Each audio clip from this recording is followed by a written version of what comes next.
Sa patuloy na pag-iimbestiga ng GMA News Research at Special Assignments Team, nalaman natin na ang milyon-milyong pisong pork barrel na bumuhos sa Virac sa Catanduanes ay napunta sa mga kaduda-dudang NGO ni Godofredo Roque at Marilu Antonio.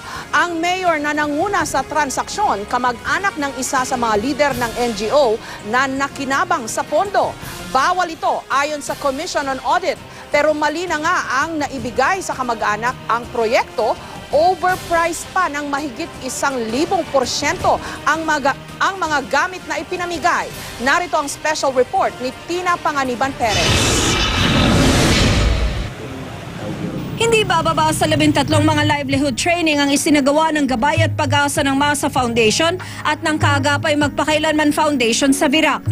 Para rito, nakakuha sila ng 40.5 million pesos na galing sa PDAF ng mga mambabatas. Ang dalawang NGO na ito, kabilang sa network ng mga foundation ni Godofredo Roque at Marilu Antonio, na pawang may mga anomalya sa paghawak ng pondo ng gobyerno.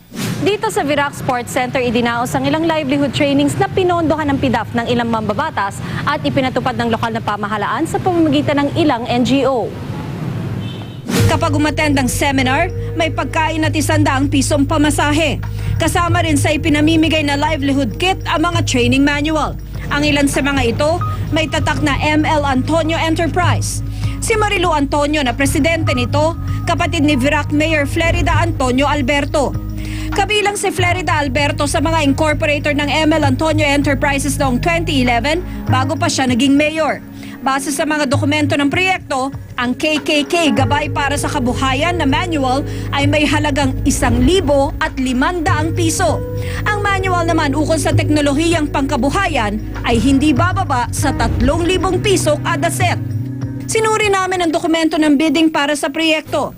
Ang price estimate ng agency o ng Virac, sakto sa bid price o yung presyong ibinigay ng NGO. Sa pagsasaliksik namin sa iba't ibang imprenta, hindi man lang aabot ng 200 piso ang presyo ng ganitong booklet.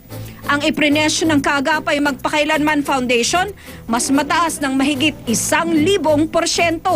Gusto sana naming linawin ito pero tumanggi magpaunlak ng panayamang Bids and Awards Committee o BAC Secretariat ng munisipyo. Bukod dun sa BAC, yung end user dapat ay alam din niya ano yung hinihingi niya, ano yung nakuha niyang serbisyo at tama ba yung nakuha niyang serbisyo. Si Nilda Vargas, ilang kopya na ng manual ang nakuha dahil sa paulit-ulit na pagpunta sa mga livelihood training. Alam niyo po ba na yan ay nagkakahalaga ng 1,200? Ngay. Ano pala, magastos. Sana yung itong amount na ito, sana pinahiram na sa akin, parang kapital. Ang Agricultural Office ng munisipyo na nanguna sa pagpapatupad ng mga seminar, aminadong hindi rin nila nabantayan ang mga umattend sa mga training na ito. Just for the sake na yung pagkain at saka yung pera ang habol ng iba. So hindi nyo na po pinapaalis? Minsan, yung iba pinapaalis kasi baka kumulang kami, di may number yon. Tapos kaya lang yung iba naaawa naman talaga kami.